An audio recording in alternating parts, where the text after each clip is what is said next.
Hello, everyone. Richard Carlton. Welcome to an awesome day of FileMaker Training. I'm creator of fmtraining.tv, where every day at 1 o'clock we are doing awesome FileMaker training.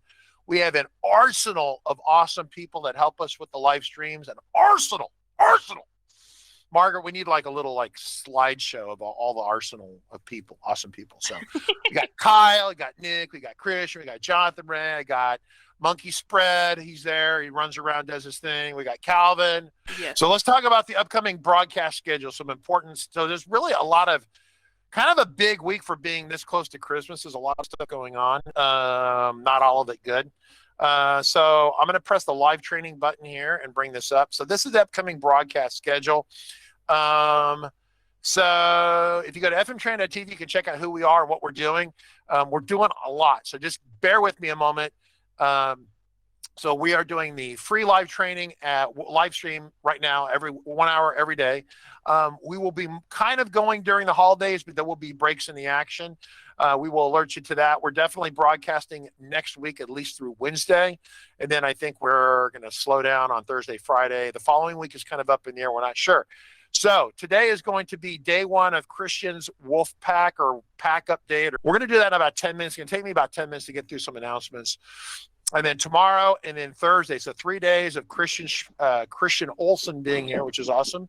And then Friday is the kind of the 0-day assault we had. It started Friday. And Claris has come out and said some things about it. We'll have Jacob Taylor here talking about the 0-day vulnerability that came out.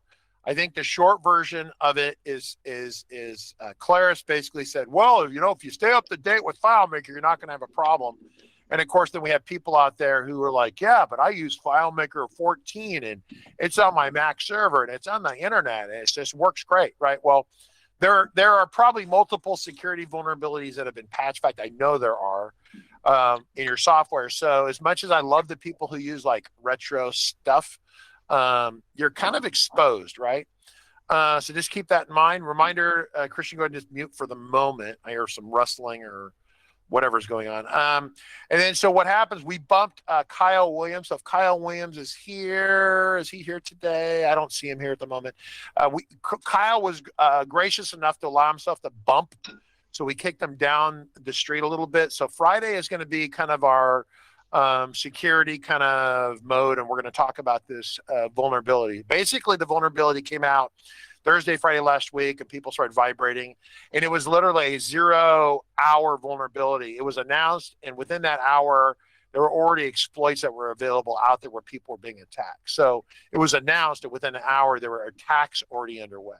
We basically published, for those of you who get our complete training, so this is the area where, yes, you can get free stuff, but there's a limit to the free stuff that we have. It's a huge pile of free stuff, but we really appreciate when you support the channel. We've been getting people renewing their bundle. These are the bundles right here.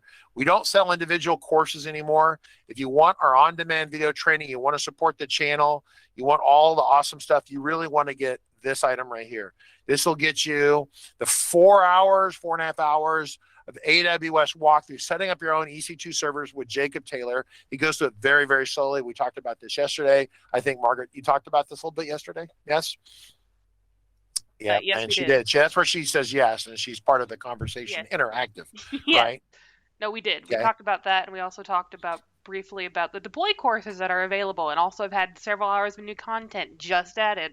So yeah, so it's about so in over here in the FileMaker courses, we actually have this deploy course in there. We're going through not just like, hey, this is Amazon EC2 and it's a 15-minute conversation. It's multiple hours of conversation, because that's what it takes to do it end to end. But it's training you with basically zero knowledge with some FileMaker knowledge how to roll your own EC2 server. So that's in there. Then coming up, certification training right here. Here it comes. This is a special high-intensity training for FileMaker certification. This is January 10th, 11th, 12th, 13th, 14th, that week, and probably more days after that. This is a big deal. We're putting a lot of effort into this. We get a lot of people saying, Richard, the certification training out there is not very good because, whatever. And so we want you to do it because it'll be better, whatever. So that's what we're going to be doing. We're going to be doing it to my level of happiness. So I'm building the training that I would love to see for myself. It's kind of what I do. I do it, and generally that makes most people happy except for Kyle, which aggravates Kyle. So I mean, that's been in our tech support box for years. I'm really excited that you decided to do this. Yep. So if you have the complete training bundle, you get to come to this. And if you don't have the training bundle, you just want to come to this, and you can buy just your way into this one thing. Okay. So this was an option put in here because Kristian had people who didn't want the training bundle, but they wanted to come to the certification training. So you can press that button right there. Either whatever works for you, you can choose the button that makes you the most happy. So if you want to show your support, we greatly appreciate it. A bunch of you have renewed on this. We greatly appreciate it. So keep your training certification, your complete bundle up to date. That makes our ability to pay the bills awesome, right? So, and you want the complete bundle. You don't want to weasel out and get the video only bundle, because then you're going to be whining to me that it's missing things. I can't help that, right? So it's about $100 cheaper, and then you're missing a bunch of stuff. So it's a pretty for $300 you get a ton. So let's have a quick chat. So what the hell are we doing for the next 3 days? And what are you doing? That's a great question. So we've got a new release of Wolfpack, and we've actually got more jammed into it than we can even fit in 2 days, believe this or not. So today I've got a new add-on that I want to show everybody. That it's simple, but I think that it's really useful. I know that we've got a few of my regular people and RCC people here in attendance to see it, because I've been kind of showing it off to people. Tomorrow is an update to a previous add-on that was in Wolfpack Original, which is virtual tabs. And I'll talk briefly today about kind of why I did an update to that, and basically a general update to the framework that I'm using in add-ons. So that's going to be the first 2 days, and I'm probably going to try to have Kyle somewhat in attendance tomorrow, but I don't know that we'll have the full time that he needs, because Kyle has actually given us 7 new add-ons to Wolfpack, which we will release the new revision tomorrow, not today, and everyone will get the add-ons that I have, as well as Kyle's. And Jake's been pretty busy, but if you guys were in attendance for FM Watson, you might have saw that he added a really cool thing to Jake Shields' developer assistant that lets you go and find a script, find a line of code, or even find text. So I've taken it upon myself to go ahead and get an update out there for Jake. Actually, Zane, one of our guys, is working on this for us today. And then Thursday is more or less a re-release of Wolf's Toolbox. This was something we presented on earlier in the year that's similar to what Kyle Williams and Watson and others have made, which is a find and replace for large blocks of XML. You can suck it out of FileMaker, run a repo, find and replaces, and then inject it back in. It's also a repository for the menu syntax commands, which, even though I barely know how to use the full length of it, this has been something that has significantly improved my efficiency for developing. I use these every single day. So, Richard, I think you actually got a chance to see this and said, hey, this might actually be really useful. So we're going to release that as a separate product, if you will, than Wolfpack, and for the high price of free. So you guys can thank Richard for that. Yeah. So the next 3 days, once again, is more free. So so that's why I tell you buy the bundle, because it helps pay the bills. But yeah, more free every day. So they should call it free.com. If I need to see if I can register that domain. Yep. Yeah. Let's just go to your screen and you start doing whatever you do. Okay, so you guys might see me bob my head. I forgot that right around this time of day, I get the light coming in through this perfect crack in my blinds, and I forgot to cover it, so I might be moving my head around a little bit. So the first thing that I wanted to kind of chat about before jumping into this is kind of where this came from. In my experience, whenever I've done presentations, whenever I've watched presentations, one of the first things I often hear people ask is, okay, so what, like, yeah, that's neat, but like, why did you make it? How is it useful to me? And this add-on, interestingly enough, really came about because of something I had made for a client. And after working on different versions of this technique with him, I realized I want to use this again. Like, I want this for myself. So I ended up spending a little time. I made a demo file, and the more I played around with the demo file, the more that I found this technique to be really neat. And so to give a little import background on it, the customer that I was dealing with needed an inventory system. And so we found ourselves in multiple situations in which we need to more or less move quantities of a product from one place or one status to another. And what we were dealing with wasn't really record-based in many ways, because we're talking about summaries of ledgers, and then we need to take those numbers and say, okay, of those numbers, X amount are sold, X amount are what he calls reserved, X amount are available, and we move them around. Then we need to move those quantities around between locations. And to add to it, I'm trying to keep an eye on Discord, but I'm mostly going to ignore that for a moment. And to add to it, as many of us have all experienced in one way or another, when you're like doing a form or thinking about adding a contact, he needed an easy abort process. And what was tricky with all of these is once the process was done, it created all kinds of records to record what happened. And so having an easy abort process was kind of tricky. Additionally, lots of different users at the same time could be interacting with similar data, and we can't have them run into each other. So what I'm going to pull over here is our demo file, and I'm going to kind of show off what's the technique that's going on, and then we'll dive into kind of how it works a little bit, and then I'll show you all the add-on. Now, today, Marg should have this demo file available for everybody to use. I don't know why it says 2 on there. However, the add-on will be released tomorrow in Wolfpack. This demo is only partially built out, but it's really just to show a technique and also some of the options that are available here. So we have this table view. Hopefully everyone can see this okay. And this is very much derived from the customer's file that I was working on. So we have these totals over here. So if you imagine there's 5 at this location, 10 at this location, 25, so on and so forth. And what we need to do is we need to allocate 20 that are available to sold, lost, or stolen, and you can just ignore the text thing for a moment. Request to zoom in real quick, Kristian. Request to zoom in. I can do that. Is that better? Yeah. I can also make my resolution the next size up if that's helpful. This will probably be enough for now. So we're going to come in here, and I'm going to go ahead and I'm going to put 5. Now, I don't have a validation on this line, but I do have a total validation. So you'll notice down here we've got 5 chosen. So 5 went to sold. 5 of our 20 has been used. We have 15 left. And I can put 1 here, and I can put all kinds of numbers all over. And so far, this probably doesn't look like anything all that special. And then if I try to put too many, then I've got a dialog that comes up to say, hey, you screwed up. So there's validations on that. Now, here's where things get kind of interesting, and I can easily abort this whole process by just hitting our little refresh button up here. But here's where it gets kind of interesting. What we have going on screen here, let's go to the object, is a field called gObjectNumber, gObjectNumber, gObjectNumber, gObjectNumber. Though you can see this conditional formatting, it's not actually turned on for any of these. I should have just deleted it. Maybe I'll do that before I release it tomorrow. There are no hide calculations on here. There are no field repetitions. This is a single global field displaying lots of different information. So I've heard a couple guesses out there of how it is that this could even be possible. But I'm going to go ahead and take some of the mystery out of it. And Margs or Richard, I don't know if you're still there, at any point, if people have some questions, just chime in with it. Oh,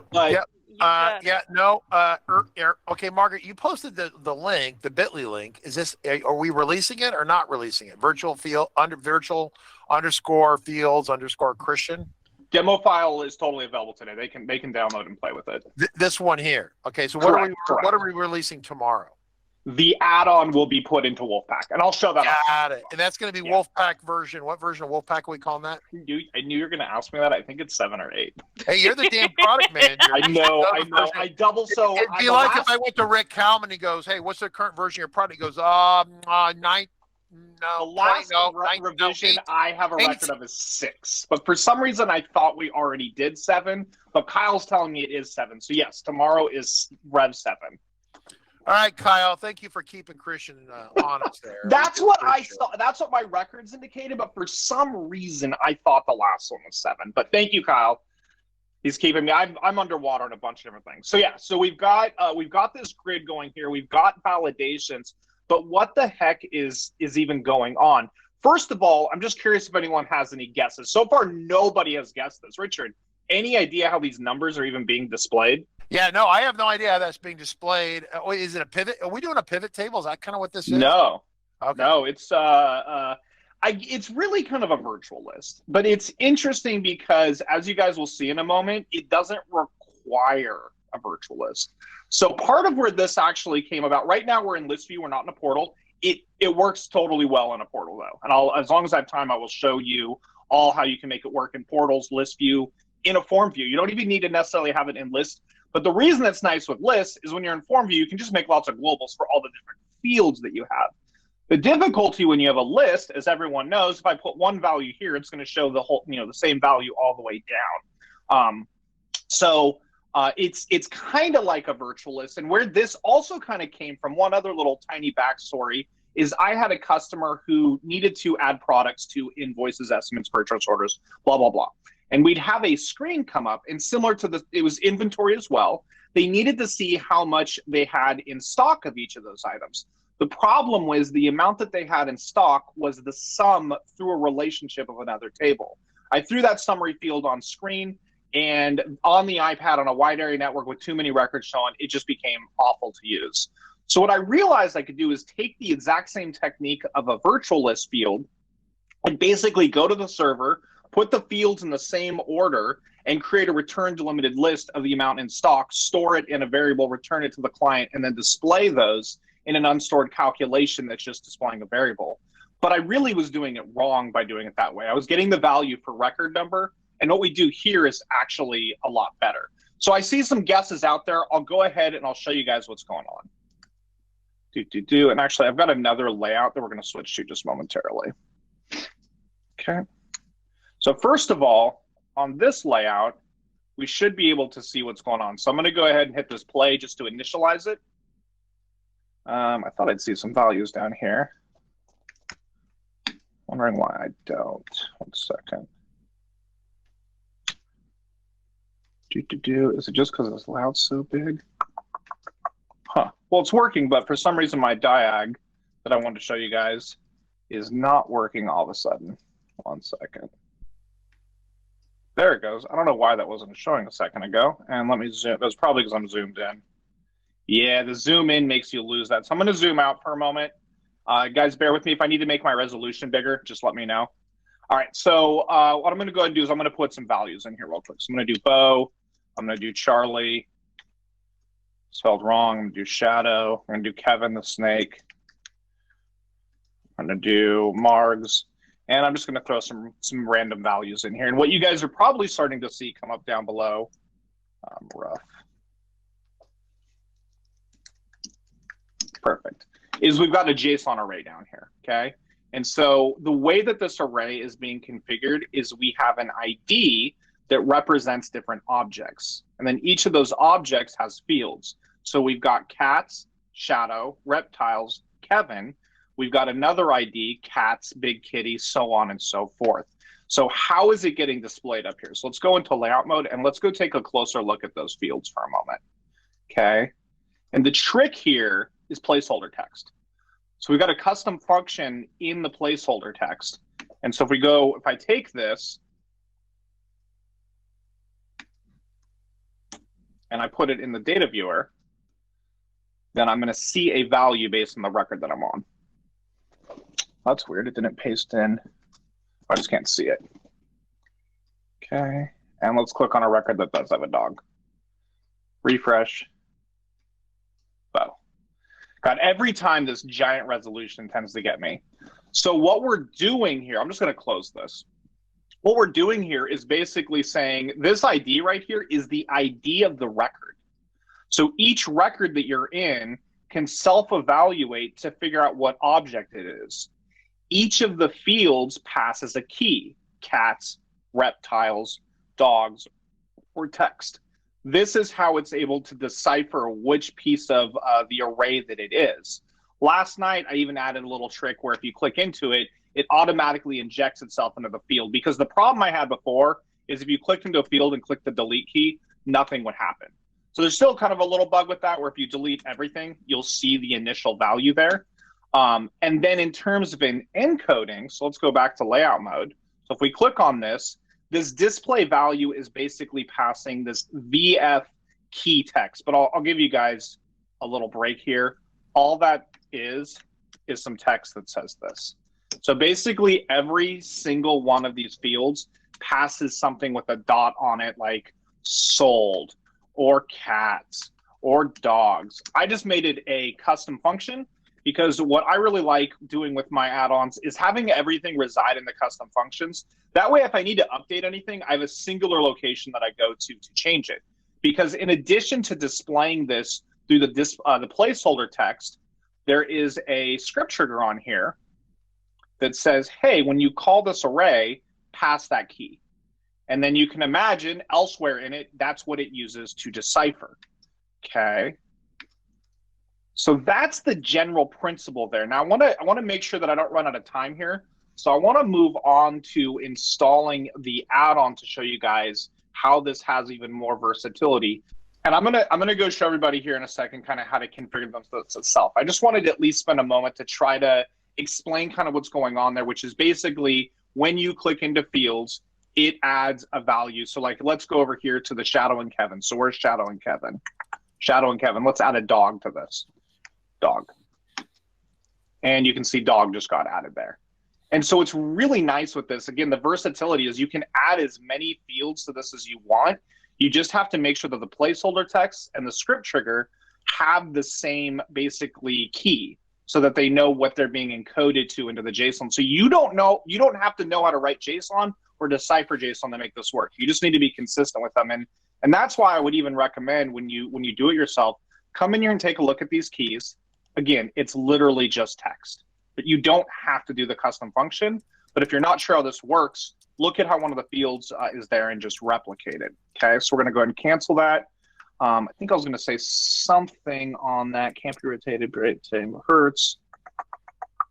Okay, so I think we're ready then to move on to, the last thing here too is where is it storing all of this information? So if we go to our data viewer, you'll see that we've got a global variable that gets created here. Now, what's nice about this too is you can actually have lots of windows open next to each other and they don't interfere with each other. So this can be Scott, KO, RC, and you've got your two arrays right next to each other. I can jump back over to this one. And part of the reason I want to demonstrate that is that two people can come in and use this at the same time without running into each other, as well as basically the same user. What's not in this demo file is what I would call the done process. And I didn't add it because it really depends on how you're using this. Now, to go back to the original screen, for the client that I built this for, once we clicked done, so we put some values in here. You know, he has to account for 20. So, you know, 2 of them were sold from this location. 3 were lost from this location, 5 were stolen from over here. And then the done process can use that JSON array to basically loop through and go and create the records or do whatever it is that you need to do. So I'm going to go ahead and close this for a moment, and I'm going to open a copy of Starting Point, our favorite free CRM. With a new one that's coming out soon to a theater near you. Yeah, I heard like next Wednesday. Okay, yeah, no, not quite that soon, but soon after that. All right, so I've already got this added in here, but I'm going to go ahead and just do this on a fresh table so you guys can see this. So first, we're going to do it in list view, and then we'll jump over to a portal. Now, again, this can actually be done in a form. It's very versatile, and after you install it, I'll show you this at the very end if we have time. You can actually delete all of the tables that come with the add-on. You don't have to. So we're going to go into layout mode here. I hate the giant screen. I'm going to come over here. I'm just going to get rid of these 2 fields to make space. I'm going to delete those. Okay, and then I'm going to go to my add-ons. I'm going to drag this over here. Boom. Make that section of the layout a little bit bigger. Okay, we're going to ungroup this. We're just going to delete some extra stuff that we don't need here. Okay. Actually, we'll keep the number. Okay. So we're going to take these 2 fields. We're going to go throw them there in our list view. And then we're going to take these guys, we're going to put them up here. And here's all you have to do to customize this. Double click on the button. Now, obviously, you're not going to want a button. You're going to hook this up somewhere. And there's two ways of using this. The way that I'm going to show right now doesn't involve what are called initial values, which I'll come back to. But you double click on this, and you don't actually even need to, oh God. So I'm usually on dark mode, so I feel like all of my text on here is screwed up. Can you guys even see that? I can see it pretty well, especially if you don't select it. Yeah, I don't know why it's FileMaker didn't like that I switched from dark mode to light mode, I think, in the middle of using it. So, see that? How it disappears? Well, you can just blame it on monkey spread, right? So I can so what we're going to do here, hopefully, as long as you guys can see it, is basically there is a section here for the primary key. Okay, so we're going to come over here. We're going to look for ID account. Boom. Oh, look, it almost fixed it so we can see it. We're going to say OK, and we're done. That's it. Okay, we go to Browse, and we're going to hit the Configure button. Now we need some records. So boom, boom, boom, boom, boom, boom. Let's just create some records. Okay, and then we can come over here, and then we need to add something. So extra Kyle RC KO. And again, people go, okay, that's fine, Kristian, but I could just add a field in a table. But again, the thing that's nice about this is it stages you for some sort of transaction. So would I necessarily need to come and add in this list view? I don't know. There would probably need to be some specific process. Maybe I need to mark something for these, and then I have this done button that's going to go and do some sort of processing. Similarly, I can come over here and I can add some numbers, and I just have some placeholder text that when numbers are empty, they're a 0 or they're ... You guys can choose to do that or not do that. Pretty easy to configure. Go back to dark mode. I would like to, but okay. So that's how we added into list view. Now I'm going to open the demo again for just a moment. I'm going to try not to jump around too much. In this one, you'll notice there's some initial values. I'm going to come back to how those get configured. But the main idea here is that you can just dump this into any place and use it. And I'm going to show you also something here real quick. So we've got our number, we've got our text field. Let's say you decide that you need more fields. So again, it's kind of like we have a virtual list, but we're not in a virtual list table, okay? So I'm going to go ahead and I'm going to take this field and I'm going to drag it over, okay? I'm going to use the exact same field, okay? And then I'm going to right click on it and I'm going to change this one here. Now, normally I'd go make a custom function. Just to be simple for today, I'm just going to call this .text2, okay? I'm going to copy that, say okay, say okay. Come to the placeholder text, hopefully not get egg on my face. Highlight all of this, paste it in there. Go to browse. Actually, yeah, you know what? I know exactly why we can't see the text. And you're right, it's Monkey Bread's fault, but it's not. So let's go to plugins. Let's just turn this off for a second. It's because I love the syntax colorization. So let's see if we turn that off, if that fixes it. All right.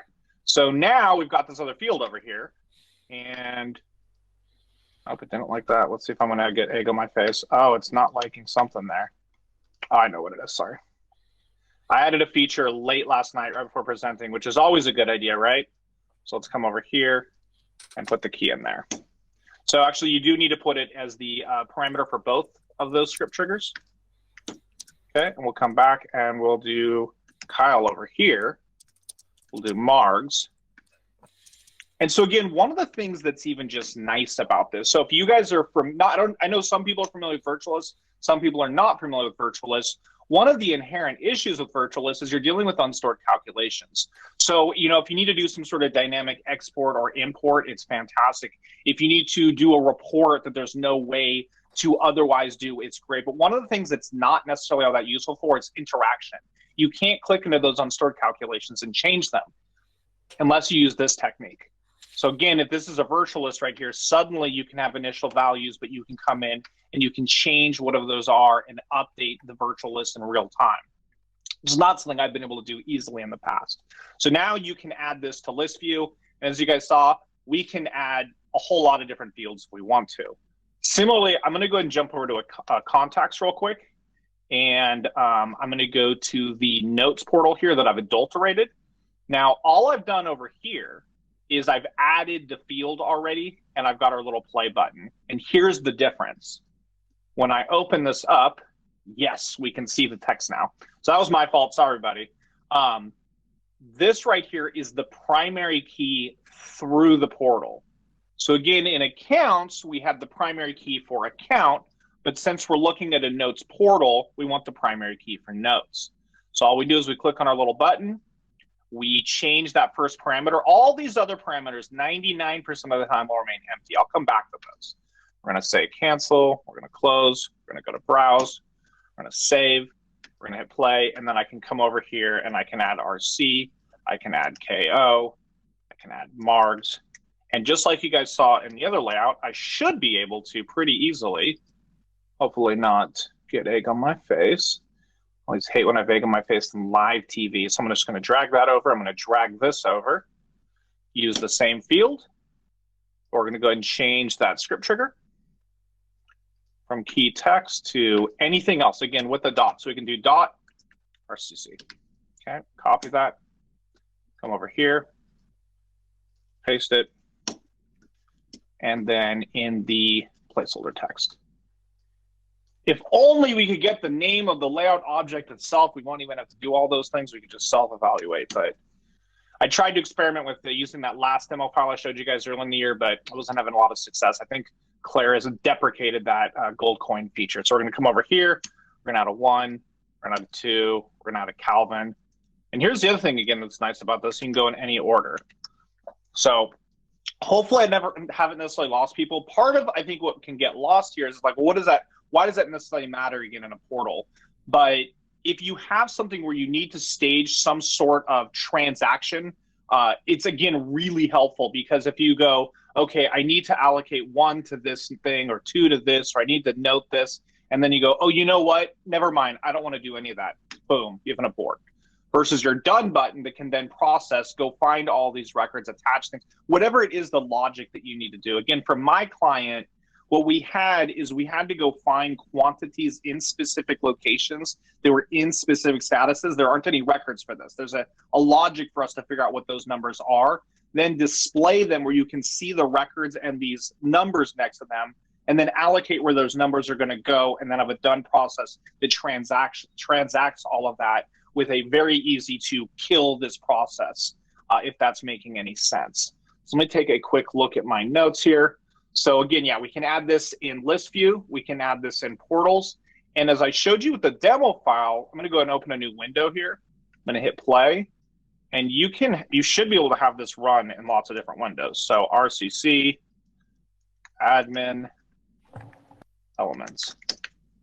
Come over here. Kitty, dog, Chris. And so what's nice too is you can use this all over the place. It's fairly easy to configure. You could even just add this in form view through the exact same process that I've showed there. Meaning, if we come back over to accounts here and go to list view and just pull these fields out of here, I can just have these over here. So this could be first name, last name.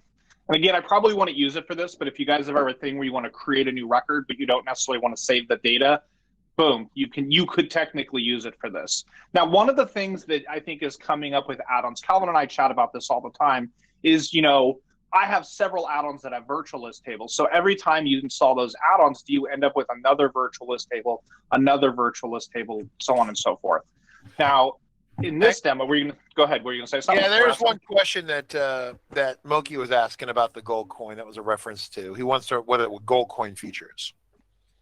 So earlier in this year, I can't even remember when, they Claris had released, I think it was when 19.3 came out. They had these get layout object attribute or get layout object ID information that are for add-ons that they released. And they're only really supposed to be for web viewers and add-ons. But what I had figured out is that you could get a object ID. And if you took the object's ID, you could get the object's name. Now, some people thought, why is this valuable? And some of us thought this is actually really valuable. It's, as far as I can tell, they've maybe deprecated or hidden it, or it's not working anymore, and it didn't work on old files. So it seemed really valuable, but the future was really going to tell, and the future doesn't seem all that promising. But this is a perfect example of why I would love it. When you look at these fields right here, I have the same value here, here, and here. And when I configure it, I have to go change all of those. If this object could somehow just figure out its own name, then I could just come over here and do dot text and tell every one of those things dynamically get your own name. Anyone solves this, email support and let me know how you did it. I would love to, because there isn't, like self, exactly, Moki, but there isn't. Every so often I come back to this and other engineers are like, no, I think you can do with get layout object attribute. I'm happy to be wrong. This is one where I've yet to figure out how to do that. But again, what would be cool about it is then literally you would just change the object's name, kind of like you do with Nick's slide tabs to kind of configure it, or the thing that I base slide tabs off of. So for now, you have to sit and change a parameter in 3 different spots. Okay. Kind of forgot. Did you have anything else you were gonna say there, Mr. Boss? No. I'm just watching the conversation here, and I'm playing air traffic control, and then Margaret's awful quiet, but yeah, no, this is good stuff. This is really good stuff, and I'm glad you're going through this. So you back up on that gold coin thing where they had the object UUID. Do you think they've stopped using it, or they're not? They're not talking about it, but is it still in the product? So I heard something a while ago. I can't remember what, that they got rid of it. I can't even remember where I heard this, but I thought I had heard through the grapevine or something that they deprecated that thing that I had found. And I think Kyle probably even told me about it. And the last time I went to test it the other day with this, it wasn't doing for me what I thought it would do. Now, I didn't spend a lot of time on it. The get object UUID, and then you don't necessarily use self. There's just 2 functions for it. I don't want to spend today necessarily on that. I will tell you guys the reason that I ended up not pursuing it further is after I presented on it, I found a real problem. All new files that were created, it worked in. All existing files, it didn't work in. So as you can imagine, virtually everyone I work with has an existing file. So it's a really cool trick that I could potentially use in the future. But I don't want to depend on something that is undocumented, doesn't work in lots of files, and probably doesn't work on Windows. But I'm just kidding about the Windows part. Yeah, so there's a little bit of conversation here. Ruben says, I think MBS has a solution for it already, laughing out loud. Kyle says it still works, but I found that UUID keeps changing when the file gets closed and reopened. Once again, part of the thing here, what Claris is trying to do, and this gets back to the vision of where they want to go, and I think it was pretty clear to me in September, and now it's much more clouded after their last little update, which was kind of I didn't see the symmetry or the continuation of what they were saying. What I heard in September was different than I heard like 3 weeks ago. But they need the layout object IDs. They need to real quick on this for those of you wondering about this. They need to continue this serialization of the code, right? So the idea that you take every object, and every object that we need has a UUID attached to it, and that's how we can serialize and export the code and chew it up and rebuild it. Remember, add-ons are a prototype of that serialization process. So anyway, yeah, that's fine. That'll be an announcement for tomorrow. But yes, there's lots of news this week. Just a quick reminder, for those of you not listening, paying attention, Claris, if you're using Cloud One, there's still people using Cloud One. That stuff gets turned off like in 3 weeks, right? So if you're using Cloud One and you've been ignoring everyone and myself and Claris saying, hey, it's going to be shut off, you got 3 weeks and your database is going to go poof like a pumpkin, and Cinderella's chariot will turn to a pumpkin at midnight. So that's coming. And so if you're using on Cloud One, if you don't know what you're using, then you need to reach out to someone and find out what you're using. But yeah, very, very, very, very important, because Claris sent us a note. We have a handful of people we've talked to over the years, and they're still using Cloud One, and we're like, hey, you got to quit using it. And they're like, oh yeah, we'll make a decision. I'm like, making a decision after it's shut off won't do you any good. So anyway, all right, cool. So sorry about that, but there's a lot of news and stuff going on. So yeah. Oh, no worries. So don't use your object ID, or use it.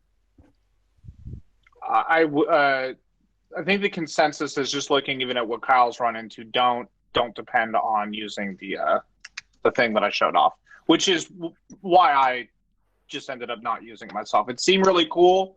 All of you guys, a lot of you guys went and commented on their website when I put that post out there. The hope that I had is that Claris would see this and realize that they stumbled upon something that the community was interested in, was valuable, and do something with it, which doesn't seem to be the case, unfortunately. I know people are shocked. They usually listen to us and do exactly what we in a very short period of time, and we're all really happy about that. But all right, Margaret, maybe Margaret's going to point this out. So Alex on YouTube has a question. Spring Connell says, I'm trying to wrap your head, this I guess your general conversation for today. I'm trying to wrap my head around how it works in multiple windows, not multiple window operating, multiple windows. Yes, okay. Well, I'd be happy to explain that. And I've got two answers. Well, I'll explain that in just a second here. I'm just going to throw this on screen. Okay, so how does this work on multiple windows? So Alex, I'm guessing, even the people who see my old add-ons probably don't know this. So I have a framework in which I make my add-ons. And I'll tell you, after spending a bunch of time on this one, I had to make a module for a customer last night. And I'm like, you know what? This framework is actually really useful. I'm just using it to build modules now. So there's a couple things that go on. Number one, I really try to put all of my code into custom functions. My dream is that FileMaker or Claris in future iterations will give us like folders and searching and better organization tools in here.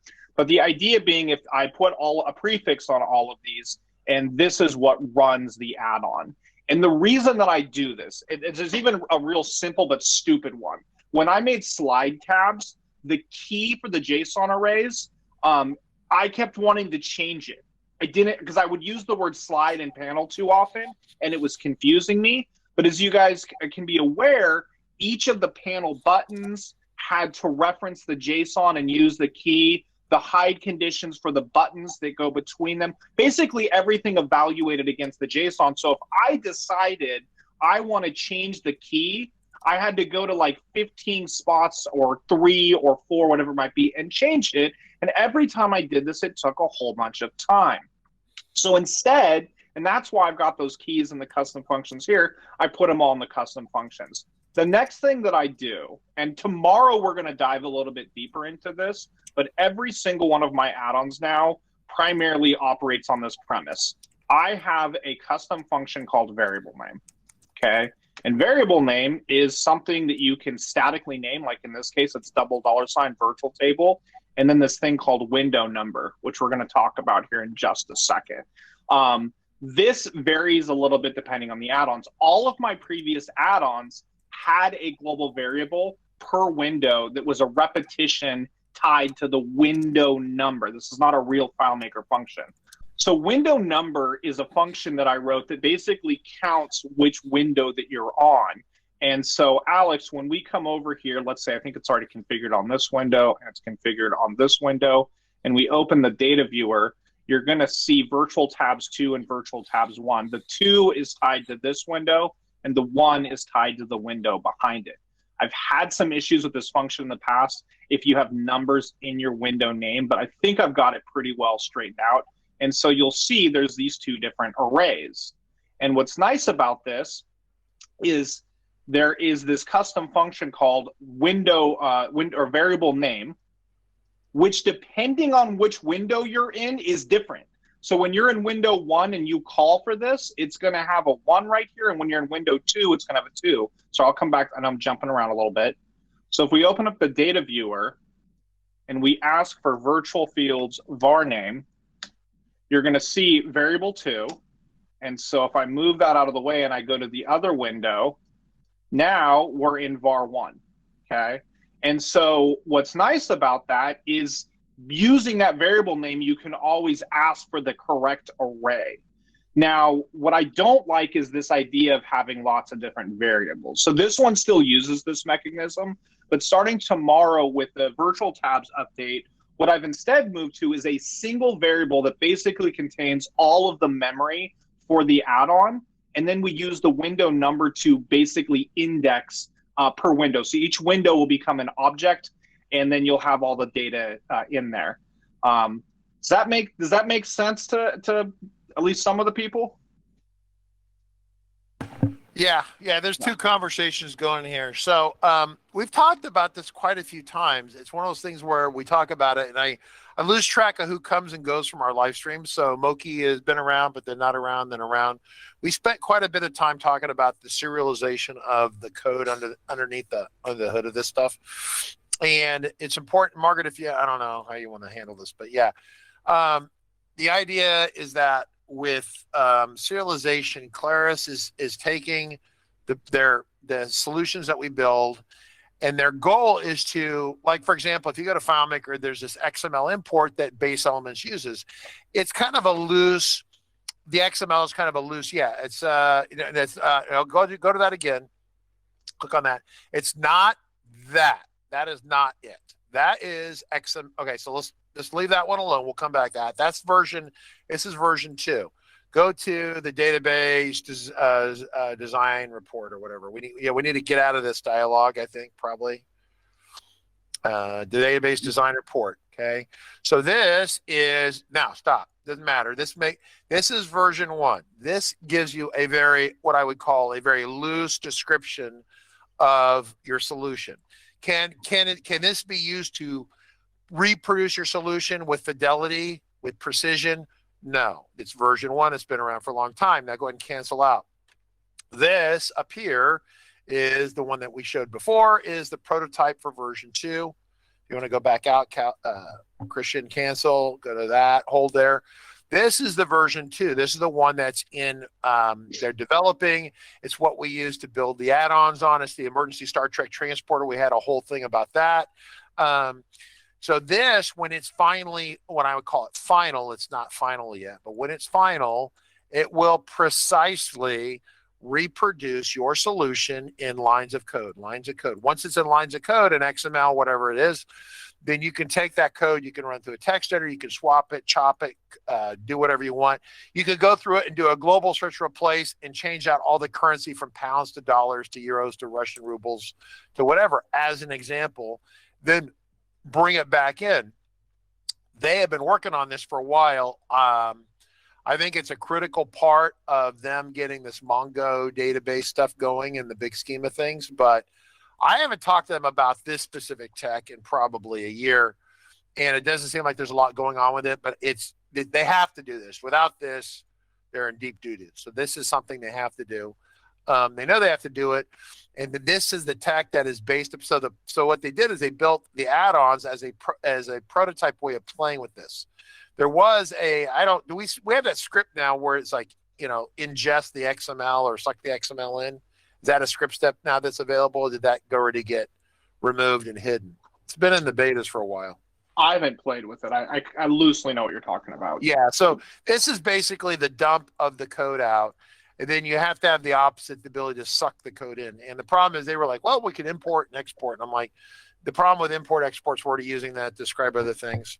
So we don't want to confuse people. So that's what the add-on's doing, is the injection of the XML code. Yeah, but the injection has this negative connotation about viruses and stuff. So I asked them, said we could suck it in and blow it out. The marketing team thought that was really like no good. So yeah. So anyway, so that's where this goes. So you could actually hand code FileMaker Solution from scratch. Moki, yes, technically you could. There's no technical reason you couldn't. You just have to be able to know what that code should be exactly, right? Could you create a FileMaker solution without a GUI? Well, it'll always have some level of GUI. There'll have to be at least one layout, right? But yeah, that's the idea.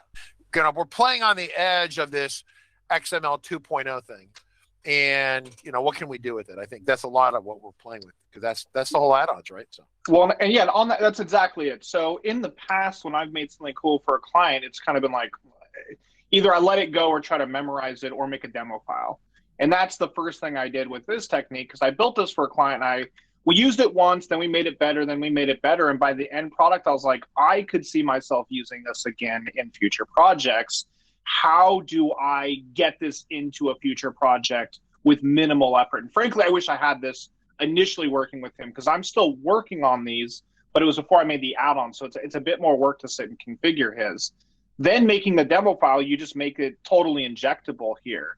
And then it's about figuring out how to make it kind of configurable.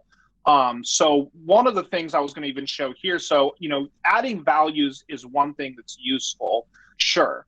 But another one is having initial values that get populated. And so I showed you guys in that table view, you push a button and, you know, some numbers spit out. And I basically added that into here. So there's those same numbers that show up, and they don't have to be numbers. These can be text-based values. Now, unfortunately, my script workspace is read right now. If you guys do look at this and you go to the start script and you go down to where it says read this, there is a step right here that basically puts a list of the IDs, and that's how it knows what to use. So and if you go to the layout that I made, it'll just work. But if you put it in another place, you need to make a field that is a summary field of the IDs. I think almost everybody who's attending here normally is familiar now with this technique. But if you're not, I do want to show it off. You can make a summary field that lists your primary keys. And so you can go in there, add that to that step, and then you can start to play around with having initial values. Right now, I just have a static list that just makes this 5, 10, 25, 14. But again, you could inject your own logic into this. And I won't spend a lot of time on it right now. I'll film a video, hopefully, for Wolfpack. But one of the last things I want to show there is this is really nice because you can literally, as you guys saw, just take this add-on and drag and drop it into list view, form view, portals. And by changing one parameter, you can make it work. The initial values is a little bit more configuration too. But you might say, you know what, Kristian, look at this virtual table. I already have 1 million of these in my database. I really don't want another one. And if you go to that table, there's not necessarily a lot in it. There's really just this number field, this text field. You don't need this. There's the ID. There's the diag that shows the JSON. But all of this can actually be deleted. And again, I'll try to film a video on this later. It's totally unnecessary. But if you don't want this table, let's go back to the config here. So in this button, you guys probably noticed, if you're paying attention, there's all these blank parameters. What the heck are those? So if we do VF initialize, then you'll see that we have the ID field here. That's our primary key. We have an optional parameter. I'll show this in just a moment. But then we have the text field and number field. So if you don't want to use my table, then you can come in here and you can do a get field name. I think actually you can just put the field itself in. I'll double check. And you can make your own globals in your own local table. So you could actually just go ahead and make your own G number field or G text field in any of the tables you want. Or maybe you already have your own globals field or a globals table, excuse me. Now, the other thing that I had when answering Alex's question that I mentioned to you all over here, you can see this one has the optional parameter. It just means that's the result of this custom function. Everything else in these custom functions uses the calculation engine to basically create variables of the correct repetition. The plane is crashing. So the last thing I was going to show on this is part of the reason the custom functions are so nice is if we come over here to initialize, yeah, you don't have to pass get field name. I think it just does it itself. But this right here is how it knows to use my table. So down here, you'll notice that there is this make. If you're not familiar with this, in a let statement, you can make global variables. I think most of you are pretty proficient. You probably know that. But that's where these global fields or global variables are getting created. And so if you just pass empty values like I do, then it uses the default ones. If you don't want to necessarily sit and configure every single initialization, you can actually just come in here and change this to your own table, and then it will just work across the whole thing. One of the things I really, really like with these custom functions, if I can pass one thing on, is it allows you to update code really quickly and easily. Tomorrow when we jump into virtual tabs, I'm going to show you all how I changed from using multiple variables with repetitions for the window numbers to a single variable. And I was able to update all of the code in that add-on once I knew the solution with just a couple little tweaks, because again, the entire framework for the add-on primarily runs out of those custom functions. But I hope today was useful in kind of seeing how you guys can play with these virtual fields for your own portals, for your own list views. But really, the way that I primarily use this myself isn't in list views or portals. I have like a pop-up window that comes up. And if you like using the table that came with this, then you can do that. And right out of the box with the add-on installed, it just works. So you can take a look at kind of how this works, but you're going to need to customize this to meet your own needs. This isn't a solution that's going to make sense for anybody right out of the box to use for themselves. But it has a lot of different flexibility. So I don't know if there's any final questions on there. I think I've gone definitely to the deep end a little bit. Looks like the plane's ready to land. Boss or Marks, any final questions or comments on that? No, we're going to pick the conversation up tomorrow. I don't see any outstanding questions here. If you got Labo 404 said the only thing missing is search. It would be maybe possible to reproduce via script or custom menu. Yeah. So this actually really surprised me. You can actually do finds in virtual lists, and they're fast. I didn't think that you could, but yeah, there could be a search on this, but generally there's not going to be searchable data because you're kind of entering it, but I guess it depends on your use. All right, cool. All right. Well, that's awesome. I greatly appreciate everyone. I think we're good. Otherwise, there's nothing on anything else. That's it for now, everyone. We'll catch you tomorrow. Margaret, run.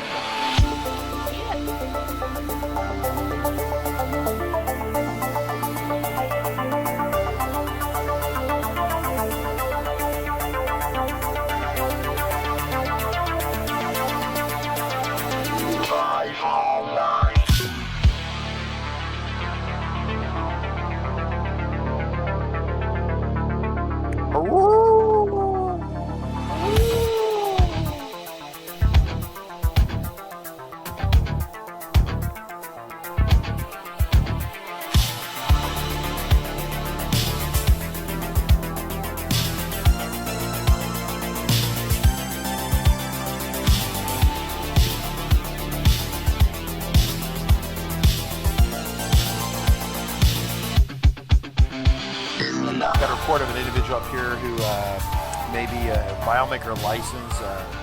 Well, it's potentially expired. Look at the back of that car right there. Looks like the FileMaker license has expired. Sir, I need you to step out of the vehicle. Sir, step out of the vehicle. Sir.